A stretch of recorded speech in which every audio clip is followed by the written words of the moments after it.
Assalamualaikum warahmatullahi wabarakatuh. Hai anak-anak hebat, apa kabar? Semoga saat ini kalian tetap sehat dan juga tetap semangat ya. Meskipun masih pembelajaran online, belum bisa tatap muka, tapi Ibu berharap kalian tetap terus semangat.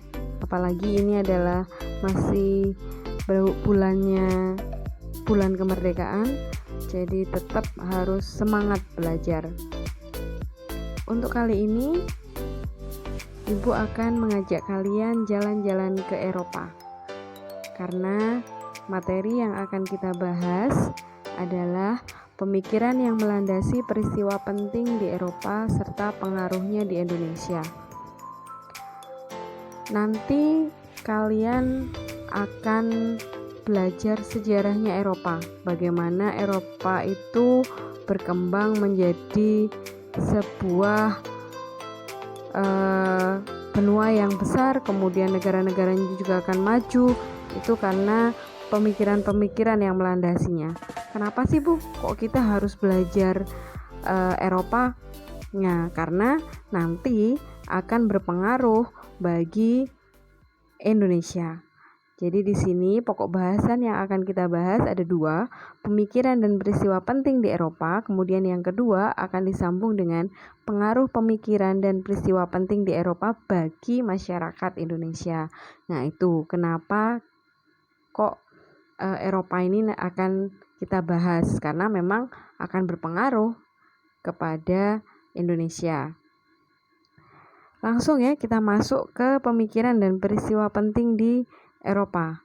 Pada abad ke-15 merupakan abad baru bagi kehidupan masyarakat Eropa. Pada zaman tersebut, masyarakat Eropa terbebas dari zaman kegelapan atau Dark Age. Apa sih zaman kegelapan? Zaman kegelapan itu adalah sebuah zaman antara runtuhnya Kekaisaran Romawi dan Renaissance dan munculnya kembali peradaban lama. Dari masa sebelum Masehi yang kental dengan kebenaran filsafat, kemudian berlanjut ke apa yang dinamakan abad pertengahan yang berlangsung kurang lebih 15 abad ya. Jadi di sini sekitar abad 1 sampai ke 15. Masyarakat Eropa mulai mengembangkan berbagai penyelidikan hingga melahirkan berbagai pemikiran.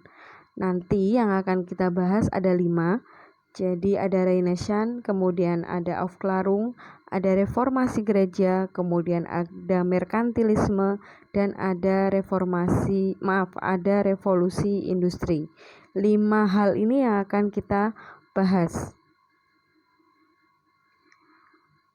Yang pertama yang akan kita bahas adalah periode Renaissance. Renaissance. Apa sih Renaissance itu? Renaissance itu berasal dari bahasa Latin, reinitre yang berarti hidup kembali atau lahir kembali. Pengertian Renaissance adalah menyangkut kelahiran dan hidupnya kembali kebudayaan klasik Yunani dan Romawi dalam kehidupan masyarakat Barat. Renaissance juga diartikan sebagai suatu periode sejarah di mana perkembangan kebudayaan Barat memasuki babak baru dalam semua aspek kehidupan yang mencakup ilmu pengetahuan, teknologi, seni, sistem kepercayaan, sistem politik, dan lain sebagainya. Jadi kata Renaissance pertama kali itu digunakan oleh Jules Michel, nanti di belakang ada gambarnya, pada karyanya yang berjudul History of France. Jules Michel membedakan antara masyarakat Renaissance dengan masyarakat abad pertengahan adalah pada penafsiran pelaksanaan agama dalam kehidupan masyarakat. Di sini faktor-faktor yang mendorong munculnya Renaissance itu adalah perubahan aktivitas gereja mengatur segala bidang. Jadi pada saat itu gereja itu tidak hanya mengurusi tentang agama tapi mengurusi segala bidang. Itu yang menyebabkan munculnya Renaissance. Kemudian munculnya kota-kota dagang yang makmur. Karena kemakmuran inilah akhirnya pihak gereja itu tidak bisa memonopoli. Jadi karena pada saat itu pihak gereja memonopoli perdagangan, kemudian pemerintahan, politik, karena di sini kota-kota dagang itu sudah berkembang sehingga pengaruh gereja sudah mulai berkurang. Kemudian di sini muncul di Italia abad ke-14. Jadi Renaissance ini pertama kali muncul di negara Italia. Kemudian menyebar ke Inggris, Jerman maupun Belanda. Pengaruh kebudayaan Yunani dan Romawi kuno pada masa Renaissance itu filsafat Yunani dan Romawi kuno itu mampu menjawab pertanyaan yang tidak mampu dijawab oleh pihak gereja. Jadi di sini kebudayaan Yunani dan Romawi itu lebih menghargai perbedaan pemikiran. Jadi masyarakat tuh banyak bertanya tentang pemikiran-pemikiran yang baru yang tidak bisa dijawab oleh pihak gereja, sehingga mereka mencari kebenaran dengan belajar atau kembali ke kebudayaan Yunani dan juga Romawi. Pengaruh Renaissance bagi dunia Eropa itu di sini adalah runtuhnya dominasi gereja. Jadi pada saat itu gereja akhirnya kekuasaannya yang awalnya mutlak itu akhirnya runtuh. Kemudian pola pikir manusia menjadi lebih rasional, tidak terkungkung dengan pemikiran-pemikiran gereja. Kemudian yang ketiga, perubahan kebudayaan dan iptek ditekankan pada pembentukan manusia yang humanis atau lebih memikirkan atau lebih ke sisi kemanusiaannya.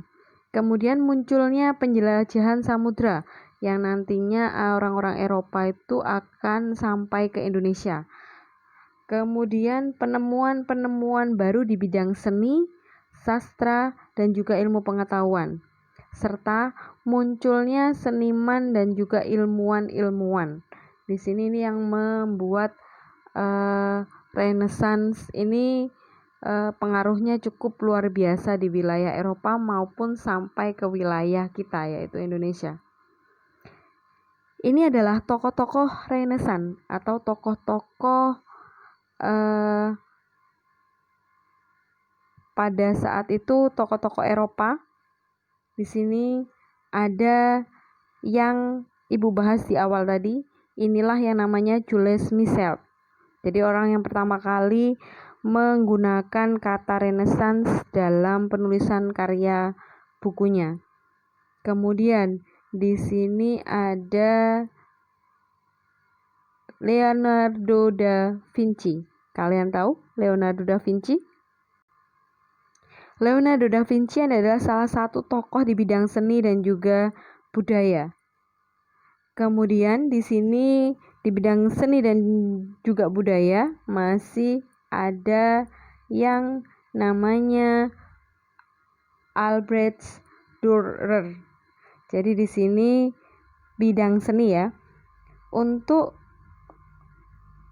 bidang kalian tahu ini Christopher Columbus. Kalau kalian belajar sejarah di sejarah wajib kalau tidak salah ya. Di sini ada penjelajahan samudra.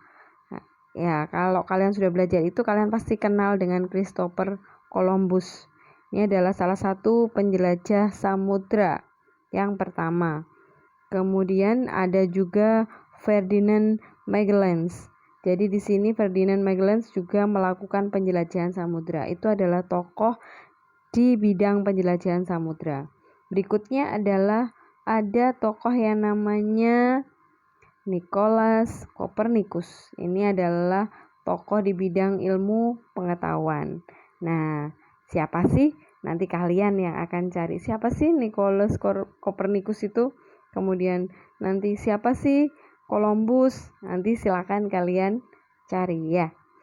Berikutnya ada Galileo Galilei. Ini juga tokoh Renaissance di bidang ilmu pengetahuan. Itu adalah beberapa tokoh. Sebenarnya banyak tokoh-tokoh lain yang juga berperan atau istilahnya pemikiran-pemikirannya mendukung munculnya Renaissance. Nanti kalian bisa cari, bisa googling ya. Kalau kurang, siapa sih tokoh-tokohnya? Silakan dicari. Lanjut, kita ke yang kedua. Sudah ada Renaissance, kita berlanjut ke Aufklärung. Apa sih Aufklärung itu? Aufklärung zaman ini disebut zaman Fajar Budi dan merupakan kelanjutan dari zaman Renaissance. Jadi Aufklärung ini zaman pencerahan atau zaman Fajar Budi yang muncul pada abad ke-18 dan memberikan dukungan kepada dukungan dan juga kepercayaan kepada akal budi manusia. Jadi di sini periode Aufklärung ini lebih mengedepankan pemikiran-pemikiran masyarakat. Pada periode Aufklärung, beberapa tokoh menyuarakan gerakan pembaharuan agar manusia terbebas dari kekangan dogma gereja. Jadi karena kelanjutan dari Renaissance, ini Aufklärung juga sama. Muncul abad ke-18 ya, tadi sudah Ibu katakan. Kemudian gerakan tersebut dilakukan karena gereja menganggap bahwa kreativitas manusia berlawanan dengan dogma gereja. Jadi di sini orang berkarya itu pada saat itu dianggap berlawanan dengan ajaran-ajaran gereja, sehingga kreativitas masyarakat tidak bisa berkembang. Tokoh utama pendukung Aufklärung ini adalah Immanuel Kant. Dan negara yang mengembangkan Aufklärung, kalau tadi Renaissance itu berkembang pertama kali di Italia ya, kalau Aufklärung ini negara yang mengembangkan adalah Jerman, kemudian berkembang di Inggris dan juga Prancis. Aliran Aufklärung ini banyak ya, nanti kalau kalian kurang infonya bisa browsing atau bisa membaca buku paket ya. Di sini aliran Aufklärung itu ada rasionalisme, ada empirisme, ada Kantianisme, ada idealisme, ada positivisme, kemudian ada pragmatisme, ada fenomenologi dan juga eksistensialisme. Jadi pemikiran-pemikiran Aufklärung itu semuanya berdasarkan dengan perkembangan pemikiran pada masyarakat Eropa pada saat itu. Jadi muncul karena filsuf-filsuf, kemudian karena pemikiran pencarian kebenaran tentang ilmu pengetahuan, itu. Jadi berkembangnya Aufklärung seperti itu, muncul melalui aliran-aliran. Kemudian di sini Ibu beri contoh beberapa tokoh dari Aufklärung. Di sini ada Descartes. Siapa sih Descartes itu? Descartes ini adalah salah satu tokoh rasionalisme. Mereka Descartes dan teman-temannya itu mencoba menyusun suatu sistem filsafat berdasarkan rasionalisme. Masuk akal apa enggak gitu ya. Kemudian ada John Locke. John Locke ini adalah tokoh dari doktrin empirisme, lawan dari rasionalisme yang menganggap bahwa sumber pengetahuan harus dicari dalam pengalaman. Berikutnya ada Immanuel Kant. Ini adalah tokoh pertama Aufklärung. Ini alirannya adalah Kantianisme. Berikutnya ada F. Hegel. F. Hegel ini adalah tokoh dari idealisme. Kemudian ada Auguste Comte. Auguste Comte ini adalah tokoh dari positivisme. William James ini adalah tokoh dari pragmatisme. Berikutnya, Edmund Husserl ini adalah tokoh dari fenomenologi. Dan yang terakhir adalah German Martin. Ini adalah tokoh dari eksistensialisme. Kalau aliran-aliran yang Ibu sebutkan tadi, yuk, jangan hanya mendengarkan penjelasan dari Ibu, tetapi yuk kita cari. Jadi kalian cari nanti ya. Berikutnya adalah reformasi gereja. Reformasi gereja ini tokoh pelopornya adalah Martin Luther, kemudian ada Ulrich Zwingli, kemudian ada John Calvin. Reformasi gereja, apa sih maksudnya reformasi gereja? Kok gereja direformasi? Nah, ini reformasi gereja ini dimulai di Eropa, khususnya di negara Jerman. Penyebabnya apa? Nah, penyebabnya itu adalah penyimpangan yang dilakukan oleh gereja Katolik, yaitu dengan menjual surat aflat atau surat pengampunan dosa. Jadi pada saat itu pihak gereja menjual surat pengampunan dosa. Jadi apabila dosanya ingin diampuni, maka harus membeli surat alfat atau surat pengampunan dosa. Ini yang dianggap menyimpang oleh tokoh-tokoh reformasi gereja, sehingga gereja itu perlu direformasi. Kemudian faktor penyebab berikutnya adalah perkembangan humanisme yang menyebabkan banyak orang dapat membaca Alkitab. Jadi Alkitab yang pada saat itu dibaca ditafsirkan berbeda-beda sehingga terjadilah reformasi gereja. Berikutnya adalah Paus mempunyai kekuatan besar, yaitu sebagai pemimpin agama dan kepala negara. Keadaan ini menimbulkan ketidakpuasan di kalangan raja-raja sehingga berujung pada perselisihan. Nah, kalau kalian tahu Paulus, nah itu Paus dulu itu memiliki dua kekuasaan, selain memimpin agama tapi juga memimpin negara. Karena inilah yang membuat akhirnya masyarakat tidak percaya dengan pihak gereja, apalagi raja-raja kecil, dan mereka berselisih, kemudian menginginkan terjadinya reformasi gereja. Terjadinya di Jerman ya. Ini adalah tokoh-tokoh reformasi gereja. Ada Martin Luther, kemudian ada John Knox, kemudian ada Zwingli. Jadi reformasi gereja ini nanti akan melahirkan aliran Kristen Protestan ya. Kalau tadi Kristen Katolik, adanya reformasi gereja ini nanti akan melahirkan Kristen Protestan dan juga aliran-aliran Kristen atau yang disebut sekte-sekte ya. Nanti ada aliran-aliran yang menyebabkan Kristen itu terpecah ya. Ini tokoh berikutnya ada John Calvin.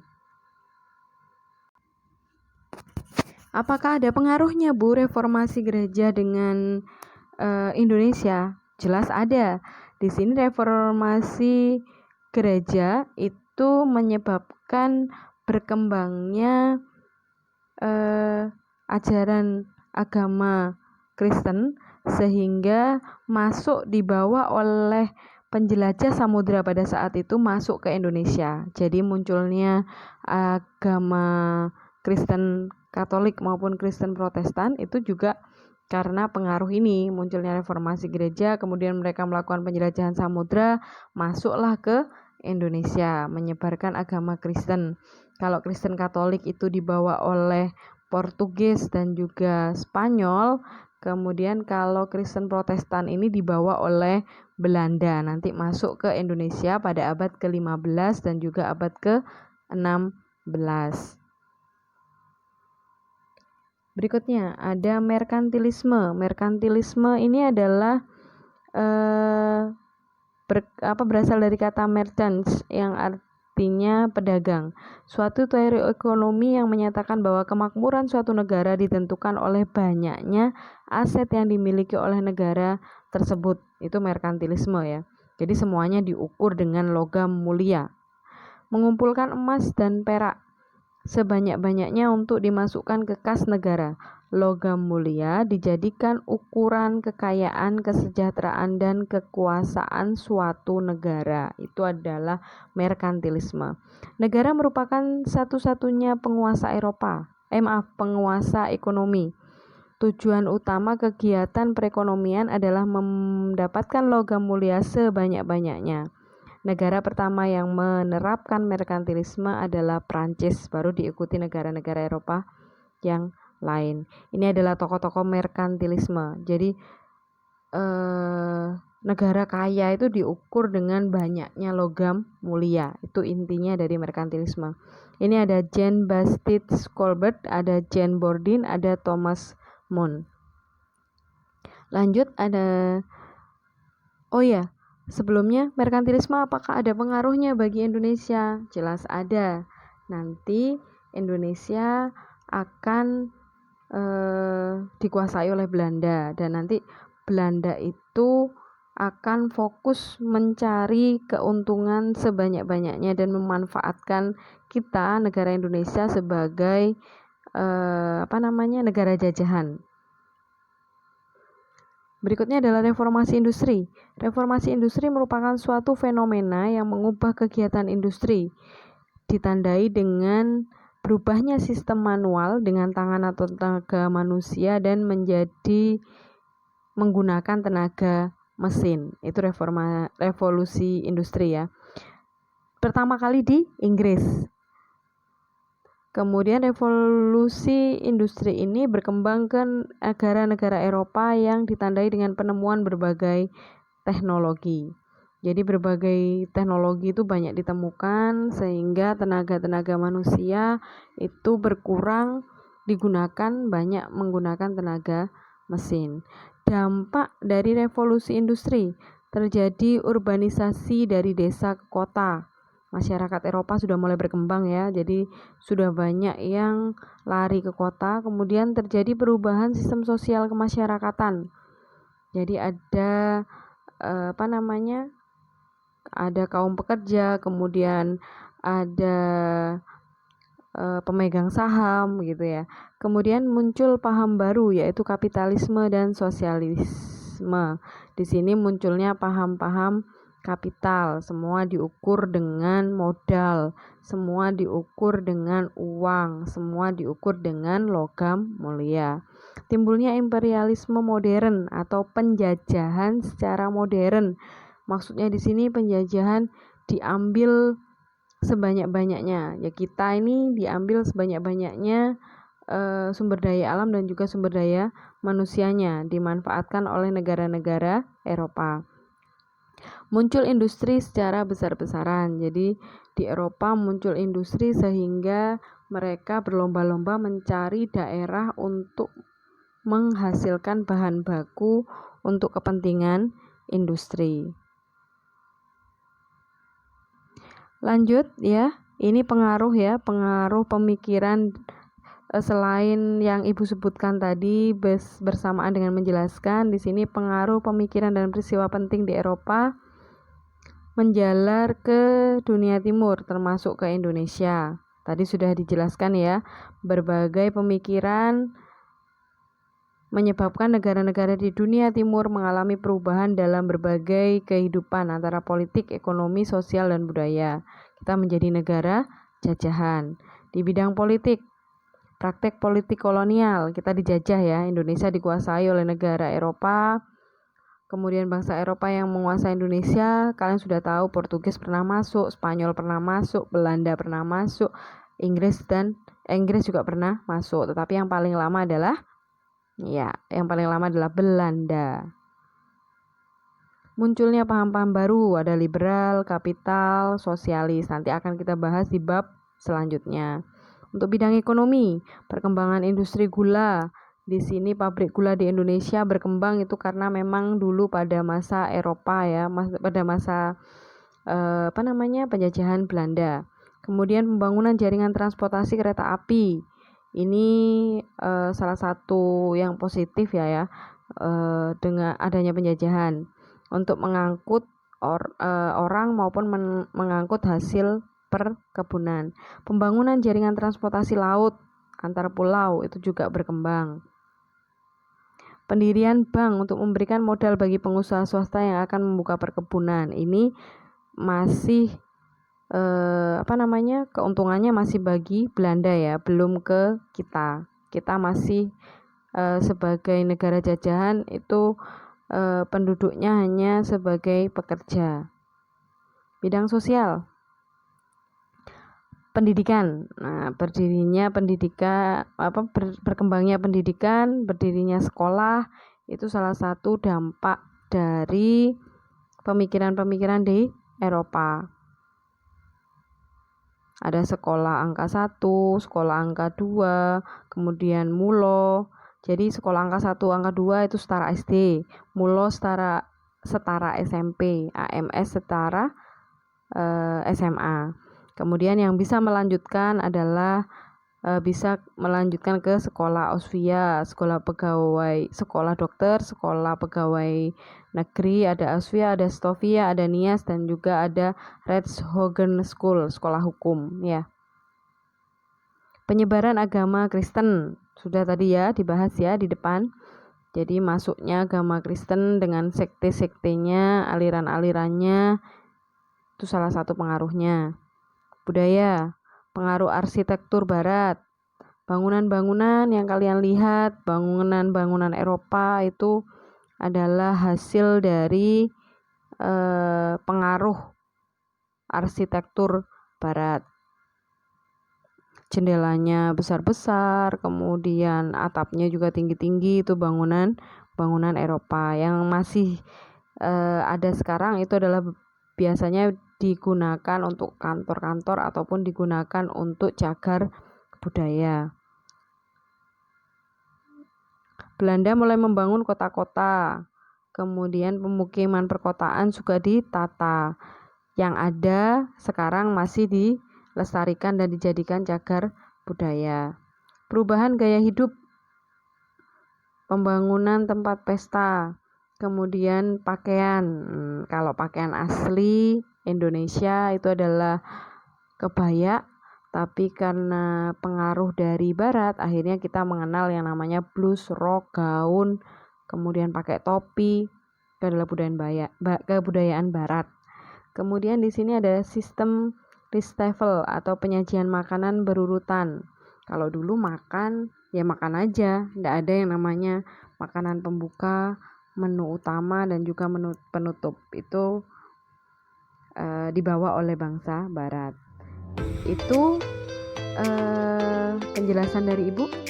Kalau kurang paham bisa ditanyakan atau bisa mencari sumber atau membaca buku-buku paket yang berhubungan dengan pemikiran-pemikiran Eropa.